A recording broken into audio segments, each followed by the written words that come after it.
এটা লতিফ সিদ্দিকীর গালে জুতা মারতে চায় নাই, এটা মুক্তিযুদ্ধের গালে জুতা মারতে চাইছে। যে কিনা স্কুলের শিক্ষক হইতে পারবে না, সে হয়ে গেছে দেশের মন্ত্রী। দলকানা আর মুক্তিযুদ্ধ এক করেন না। শেখ হাসিনার চেয়েও 10 গুণ খারাপ অবস্থা আপনার হবে। আমাদের ওই জেল টেল নিয়ে ভয় দেখিয়ে লাভ নাই। 26 বছর ধরে বঙ্গবীর কৃষক শ্রমিক জনতা লীগ করেন। বিষয়টা কোথায়, কাদের লাগে? বিষয়টা হচ্ছে মুক্তিযুদ্ধ। লতিফ সিদ্দিকী সাহেবের অনেক পত্রিকায় আসছে 87 বছর বয়স, আপনারা তো সকলেই দেখেছেন। সে জামিনের জন্য ওকালতনামায় সিগনেচারও করে নাই। এটা তো হওয়ার কথা ছিল না। সরকারের বিরুদ্ধে তো কথা না। সরকারের বিরুদ্ধে কি কথা? মুক্তিযুদ্ধের কথা বলবো না। মুক্তিযুদ্ধ যদি না হইতো তাহলে কি বাংলাদেশ হইতো?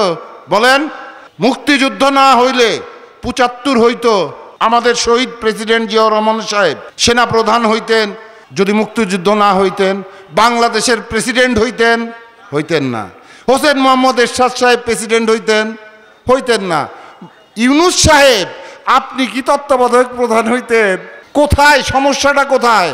অনেকের গাত্রদাহ হয়, কারণ একটাই, মুক্তিযুদ্ধ। দল তো আমরা করবই, বিভিন্ন লোক আমরা বিভিন্ন দল করব, এতে কিন্তু কোনো সমস্যা নাই। কিন্তু মুক্তিযুদ্ধের প্রশ্নে আমরা মুক্তিযোদ্ধারা কি এক জায়গায়, এক প্ল্যাটফর্মে এক জায়গায় থাকতে হবে না? দলকানা আর মুক্তিযুদ্ধ এক করেন না।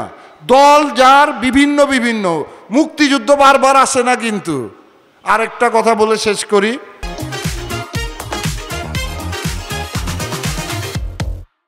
1990 সালে হোসেন মোহাম্মদ এরশাদ স্বৈরাচারের পতন ঘটাইছিলাম আমরা।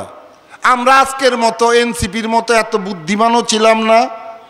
আমরা মুরব্বীদের হাতে দেশের রাষ্ট্রীয় ক্ষমতা তুলে দিছিলাম। যার বয়স হয় নাই, যে কিনা স্কুলের শিক্ষক হইতে পারবে না, সে হয়ে গেছে দেশের মন্ত্রী। তাহলে তো এইটাই হবে এই দেশের। এই দেশকে কত বছর যে আরো কাফফারা দিতে হবে এই ইউনূস সাহেবের এই ঘটনার কারণে, আপনারা চিন্তাই করতে পারবেন না। 5 জন 7 জন মিলে বলে লতিফ সিদ্দিকীর গালে জুতা মারো, তালে তালে না।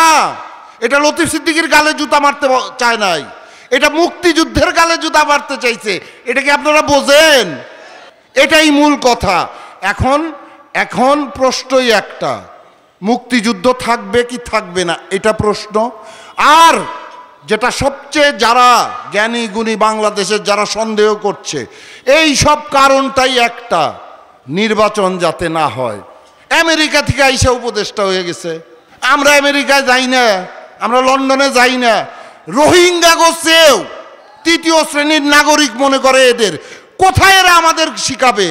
এরা আমাদের কাছ থেকে শিখা যায় বাংলাদেশ কি জিনিস আগামী দিনে বুঝবো। বলেছে না বঙ্গবীর ঘাটালের মিটিংয়ে? এইরকম যদি চলতে থাকে ইউনূস সাহেব, শেখ হাসিনার চেয়েও 10 গুণ খারাপ অবস্থা আপনার হবে না, 1000 গুণ খারাপ হবে আপনার। লতিফ সিদ্দিকী সাহেবের মুক্তি যাব না ভাই। আমাদের ওই জেল টেল নিয়ে ভয় দেখিয়ে লাভ নাই। অসংখ্যবার গেছি, আমি গেছি ব্যক্তিগতভাবে, লতিফ ভাই গেছে, কাদের ভাই গেছে, আর একমাত্র বোধহয় আমাদেরই পরিবার। এই জেল টেল দেখে ডরানের লোক আমরা না। মাইরা ফলাবেন, ফাঁসির মঞ্চে গেলেও হাসতে হাসতে যাবো। মানুষের জন্য কথা বলে যদি ফাঁসির মঞ্চে যাইতে হয়, এ তো কোনো ব্যাপারই না। আর জেল এটা কিছুই না, ডাইল ভাত আমাগো জন্য।